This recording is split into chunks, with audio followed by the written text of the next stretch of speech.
Are Tottenham fans getting bored of being the league's great entertainers? Tottenham 3, Liverpool 6, another assist from Mo Salah as he just flicked the ball nonchalantly into the path of Luis Diaz, and it's a really clever finish from him from a tight angle across Fraser Forster. Players are going around applauding the Spurs fans here. The Spurs fans are stuck with them, but there are going to be some questions asked of Postecoglou. We've got a manager that's coaching like he's in charge of a school team, and our players look lost. They're having to run back fast, and they got no cover on each other. They're in all sorts of trouble. I felt sorry. If I was in the back four of Spurs today, I'd have gone in the dressing room, I'd have sat down, and I said to the manager, I'm telling you, I'm never going to play in your team like that again. Yeah, it was another bonkers game at the Tottenham Hotspur Stadium last night as Liverpool extended their lead at the top with a 6-3 win. That's nuts, isn't it? It means that Tottenham have now conceded 13 goals in the last 3 home games and City 11th in the Premier League. Their gaffer, Ange Postecoglou, spoke to talkSPORT's Alex Crook after the game. He was asked about why it was so easy for Liverpool to carve through their defence. Yeah, but like I said, that's a combination of them being a very good side and us, being in the situation we're in. And actually, we've spoken about the fans there. Normally, when a team are 5-1 down at home, as you were at one stage, you'd see fans heading for the streets, boos inside the stadium. But actually, they stayed really upbeat and they stayed with you. How much does that mean to you? Yeah, again, I'm not going to dictate sort of the supporters' mood, but, I thought they were good today in a difficult day. They'll be disappointed with the outcome, like we all are. But we'll just, like I said, recover and get ready for another big one. Just finally, what's the mood like in the dressing room amongst the players after that? As you'd expect, disappointed. Do you know what? He really, so miserable. He really hates Spurs fans, doesn't he? I think he does hate Spurs fans. I'm telling you now. I think he hates everyone. It started that City game. I'm telling you now, that is You're right, last season where he could not get his head around why Spurs fans wanted their team to get beat because Arsenal potentially could win the league. Yeah. From then, it's almost felt like that relationship's a bit fractured. Yeah, but he can't stand them, and by the sounds of it, they can't really stand him. But I think Alan Pardew was speaking on the audio clip that we heard, and he's right, because as players, like on the pitch, when you've got leaders on the pitch, wherever you go 1-0 down or you go 1 up, you'll have someone on the pitch screaming, or a couple of players going, right, just for 10 minutes, you stay in this system. Don't you go chasing the ball. We'll stay in this nice compact shape, and then as we get a foothold in the game, we've just scored a goal, just concede. More we see if you just scored, it's what we do. We'll sit in this shape just for 5-10 minutes, and then as the game opens up, we'll then start to get a little bit more expansive. He honestly, literally, gear 6, foot down, go. Don't. Let me ask you, right? Is it? I don't want to use the word imposter or charlatan, but any other manager, I don't want to use that. But I'm trying to think of the word that I would use instead of that. But Spurs, they made it 2-1 after 41 minutes yesterday, right? Mm-hmm. They went on to concede a third goal before the break. Yeah. Now, any other manager who understands football would think, okay, I've got 4 or 5 minutes to go. I'll tighten up a bit, make sure I go in only 200. He's never done that. There's never. I know it's what we do, mate, in the Tottenham way, and I get all that. And it's. But what is that? They are. Well, it's just gun ho football, isn't it? It's all for one and up the field and like basketball football. No, but I understand that, and it's great to watch. And Spurs are probably the best team to watch at the moment. Oh no, no, they are Liverpool. Okay, Spurs and Liverpool. You're all. I mean, that's why the game is so open. But for Liverpool is a positive reason because you go how good they are. Yeah. For Spurs, it's nuts. You don't know what you're going to get. But here's the thing: I just don't understand why he doesn't change it for 5 minutes or for 10 minutes. It's even more so when you've got injury problems. So he hasn't got two centre halves, a goalkeeper and a fullback, right? So he's playing Archie Gray, who's not a centre back, who's 18 years old, out of position. Yeah. You're playing Jed Spence, who's desperate to get in that team, out of position. Yeah. I just wonder if you were a good manager, and we've been so critical before of my manager parking the bus. Yeah. Jose parking the bus. Arteta, when you went to Man City and you had 10 men. I didn't mind that. Parking the bus. But however much we go, you understand tactics. Yeah. He hasn't done that. He doesn't understand it. And I wonder if he's a little bit arrogant to the fact that he just won't do it, or he can't do it because he doesn't know how. Well, I just think his way is definitely on the front foot, getting forward. That's his form of defence. The closer we play to your goal, you are nowhere near our goal. But I always fear for Spurs in transition because they are so gun-ho that when they do turn the ball over, because every single team on the planet, regardless whether you're Real Madrid, Barcelona, Bayern Munich, Tottenham or Southampton, at some point you'll turn the ball over. Now, I'd rather my manager and my team turn the ball over when we're in that solid shape, where we've still got the 4 defenders, maybe 1 or 2 holding midfield players, but there's a core of players there. You go, okay. Yeah. You look at one of the, I think it was the Szoboszlai goal from the pass from Trent. It's not even a pass. It's just a clearance. Yeah. And when he clears it, he takes about 5 or 6 out the game. You lose the first header and then you're on the back foot.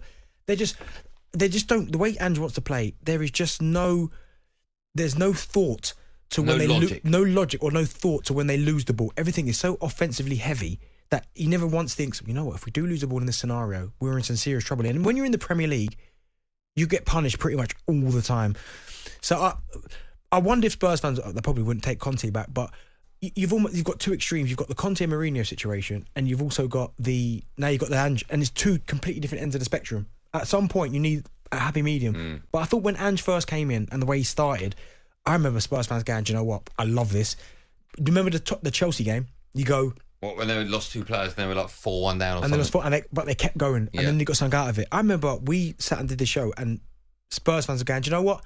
They've taken more from that performance, getting beat, than Chelsea did winning it. That's right. I remember that. That's a great recall. And I said to you, no chance. I said, if this is a sign of things to come, if you've got 9 men at some point and you have to go, enough's enough, let's stay in shape. The fact he's not doing that, he was sent, because when he first came in the league last year, it was new. Everyone got excited with it.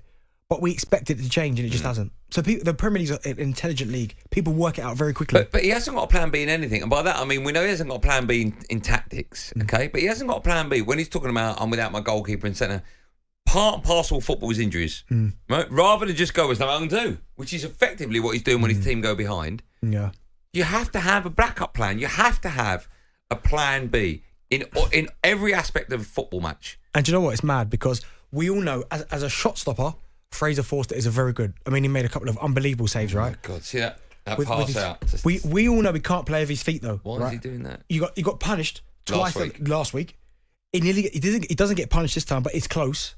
You got to come up with a system and going, do you know what? We've got to give him the best possible opportunity to succeed. Not only succeed, so he doesn't put himself in trouble. Just clear the ball. Play to your strengths. Play to your strengths. But the fact he still wants him to play out from the back, I'm a bit like, ooh. We'll take calls on it, as we always do, 03717223384. Marcus, Spurs fan. Hello, Marcus. Hello, guys. Merry Christmas and Happy New Year to you and all your staff. Great job throughout the year. Thanks, man. And to you too. Did you go yesterday? No, I can't go and watch that circus act. It's ridiculous, mate. As Darren said, it was good and fresh last year. Yeah. But when you come into the new year this season, he's still doing the same nonsense as last year. Suddenly, the joke's wearing thin now. You know, suddenly he's like, everyone says, oh, yeah, what great entertainers. But I don't want to be entertained. I just want to win a game. I want to see a side that's solid and structured and has a plan. But Tottenham plan seems to be everyone go forward. And all this nonsense about it's a Tottenham way, That's not the Tottenham way. Tottenham way's always been way better. We've always had a good defence, good midfield, and flair players going forward. For every Hoddle and Waddle and Gazza we had, we've always had like a Richard Gough or Gary Mabbott or Ledley King or a Campbell at the back. We've always had solid defenders. We've never been playing this nonsense that we're doing now, where it's always seems to be we're going to outscore the opposition. Well, you know what? That works in Scotland when you're assaulted with the best players, but it can't work in the Premiership when you're what? The 6th, 7th best team in England, if that. Do you know what, Marcus, as well? When I think about Spurs and balance, I mean, I think Pochettino at one point got it spot on. When you had Danny Rose, Kyle Walker, Toby Overderwild, Vertonghen, and then was it Dembele and Wanyama? Yeah. I mean, that's balance, but it's solid. That's solid. Yeah, that's exactly. Great point. That's great. That was a great team, great era, and yet we didn't win anything. We were solid and stable, had good structure, but for whatever reason, that's the Tottenham Spursy thing. We're the best squad for 5 seasons, finishing 4th, 3rd, 2nd and everything. Yeah. Couldn't win a bean. Marcus, just quickly, I'm curious as a Spurs fan, the way he talks after a game, I mean, more often than not, he's losing at the moment, so he's going to be a little bit down. But he just looks so miserable when he's interviewed, and almost like if someone asks him a question he's not happy with, it takes it so personally and gets so offended by it. How does that make you feel seeing your Spurs manager react like that when he's talking to the media? It's true. It's almost like if people don't agree with him and see it his way, he don't like you. So when people ask him questions about, you know, you're conceding goals, this, that and the other, he goes, oh, we've got injuries, we've got this, that and the other. But at the same time, if you've got injuries, protect your inexperienced players then. Yeah. You're throwing an 18-year-old kid at centre-half, protect him. Yeah, so it's almost like he's saying, who are you to criticise me? I've won things in Scotland. Well, tell you what, this is how it works out. He said he wins things in his second season. He's got to win a trophy now. He's put that target on his back. He's got to win a trophy this season. If he gets beat by Tamworth in the FA Cup, I'll tell you what, P45, mate. Don't want to say that, but thanks for your call. I don't think no disrespect. I don't think in a million years. I mean, there's upsets. It's the FA Cup though, and also I think Tamworth play on 4G potentially. So yes, Spurs should win, but that's not one of those you go. I wouldn't bet everything I own that they lose that. There's no way Spurs would lose that. You bet everything you own that they win. Yeah, I would bet everything I had on that. No way, I ain't doing that. Nope. No, I'm happy to gamble 30. And also as well, because they've got injuries, that means they're going to have to make it even. They can't play the team that's playing now because in case they get more injuries. They won't lose to Tamworth. I'm not saying that. No, when is that? In the new year? Like early first week of Jan, is it? Second week? You all right? Yeah. What have you done? Smashing the place up. You're Spurs fans, you've heard what I've got to say, Bentley's got to say, and our last Spurs fan, Marcus. talkSPORT Drive with Andy Goldstein. Monday to Friday afternoon from 4 on AM, on DAB, via the talkSPORT app and on your smart speaker. talkSPORT.